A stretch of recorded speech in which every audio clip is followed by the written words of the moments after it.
Hello अब जा लोग बात तेरा चला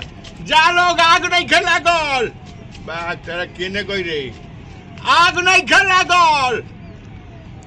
रोका ना फायर ब्रिगेड वाला के बोलौले रहनी है अभी। हाँ हेलो हाँ आग नहीं लगा है लगने वाला था नहीं लगा है आप लोग जाइए हम लोग का आपका जी प्रणाम। आपका सायरन सुन के उधर से हमको पता चल गया कि आप लोग एकदम रास्ता में आ रहे हैं। कहाँ आग लगल बहू? हाँ ठीक है बहुत बहुत धन्यवाद है ठीक है मुखिया जी। ठंडा नहीं लगत का हो का ठंडा नहीं लगत का ठंडा लगता है अरे रोका ना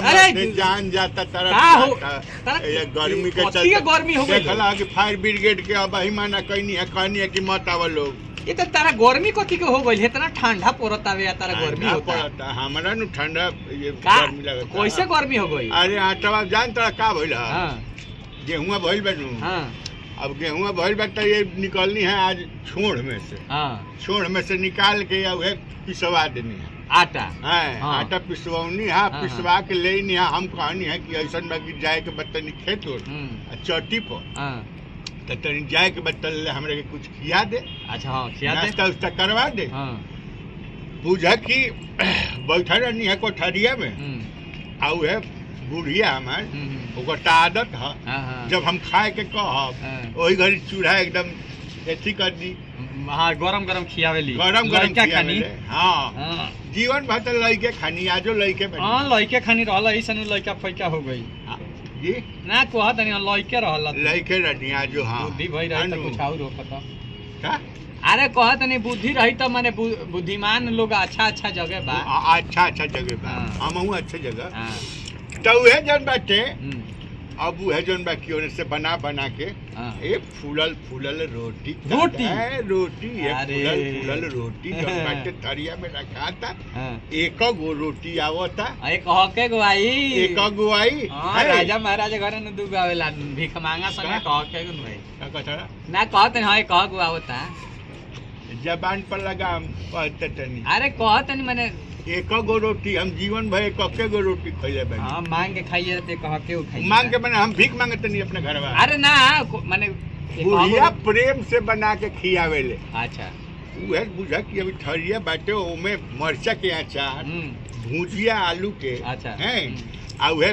कटहर के तरकारी कटहर की हां मद्रास से ले आई रहे दामाद। हां कटहर मद्रास से कटहर लेके आई रहे। हां मद्रास से कटहर लेके आई रहे हैं कि पानी जी में से चोरैले रहल खबरदार कल चिल्ला चल है कि दूगो कटहर हमर गायब बा हैं मद्रास कहत रहो एकरा से ना कहे चाहत ले साला हाला कर दी थोड़ा ना मद्रास से हां हनु उ परात में सब आइटम बाटे आ ओकरा बाद जब बुढ़िया एक गो हाथे फूलल रोटी है ले आके रखत दिया अब फूलल बाटे भाई जबले ओकर हवा गरम का निकली ना तबले आदमी हाथ कैसे हाथ केंगा लगे हाथ जड़ जला अब का कहनी हनु कि हेने से उसका के तनी कब फाड़ दिए लगे तनी बनी हां फरनी नु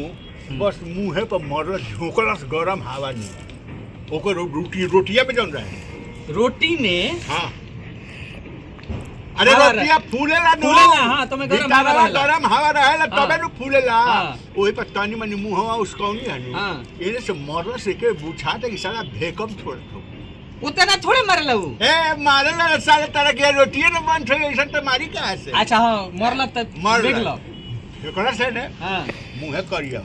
तार हमार त मुंह त करिया हूं तार बहुत बार भई देख रही है। अरे ना माने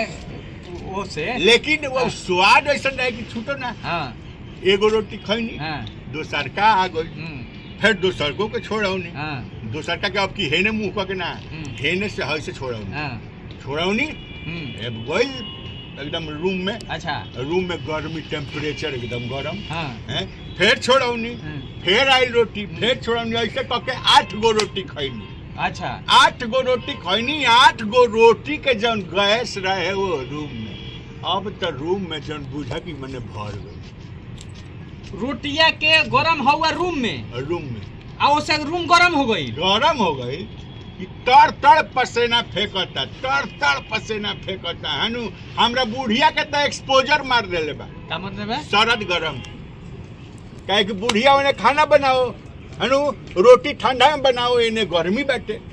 गरम ठंडा गरम ठंडा गरम ठंडा गरम ठंडा गरम ठंडा बस गरम ठंडा 8 बेर आई रहेगा इधर तो 8 बेर कर दो गरम ठंडा हो गइल 8 बार समझ ले हो गइल नु 8 बेर ऐसे कैलस नु गरम ठंडा बस बुढ़िया बेहोश होके उन्हें गिरली हम कहनी कि हो बूढ़ी आवत नहीं की का बात बा आ तोले ले तो हमरे तो कपड़ा उपड़ा खोले के बेचैनी है सब कपड़ा खोल के रख ले देखा ना आई कपड़ा कुल पहले रहने जाए रोटी के गर्मी से इतना तारा गर्मी रोटी के गैस हवा है वो रोटी के गर्मी से मैंने बुझा कि आफत हो गई है ओकरा देखनी तो बुढ़िया के पानी मरनी मुंह पर छपाक 3-4 बेर पानी मरनी ओकरा बाद उठल कहलस कि हम कहाँ बानी हम कहनी बारू घर ही बारू है ठीक बारू नु हम चिन्हा तनी नु तो चिन्हलस हमरा के तब जाके ओकरा के बिछौना पर सुतवनी ओकरा बाद जाके ए जे ऊपर आके हाँ बात सही कह तरह बाबे अब देख ला ना कश्मीरी साल जाने लो कश्मीरी साल हम जानी लेना किन ले दूगो बुढ़िया के जानते रह कश्मीरी साल एगो आई रहे 150 के सोनपुर मेला में हाँ तो सोनपुर मेला गई रहनी तो कश्मीरी साल एगो किन के आईनी तो कहला कि बबुआ समझ कि ई बहुत गरम करेला तनी सु बचाइए के बुढ़िया झोकरल नहीं कनु है ना झोकरा लइके तुरंत ना झोकरा लइके अच्छा ठीक बा तो अभी नया पेंट करनी देखला हम अपन गंगाजल बड़का बगीचा वीआईपी हवेली हां है ओमे पेंटो में बड़ा पैसा लाग गइल 5 ताला उठ गइल हां हमें आज पेंट अंदर करैले हां तो हम ओइनी अरे पेंट तो गइल बानी हम बाप रे बाबू फूल बनल बा हां ठीक ओमे जानत रे एगो रूमवा में के सब पेंटावा फूलावा सब बह गइल काहे बह गइल अरे उ कश्मीरी सालवा के चल कश्मीरी साल का कहलक नु कहलक कि कश्मीरी साल अब बबुआ तनी बड़ी गरम करेला अच्छा तो हम लेके आईनी हम कहनी कि ओढ़े से पहले काहे ना तनी सुखा दी एगो ताखा खानी बाबे रूमवा में वही पर धक के चल गईनी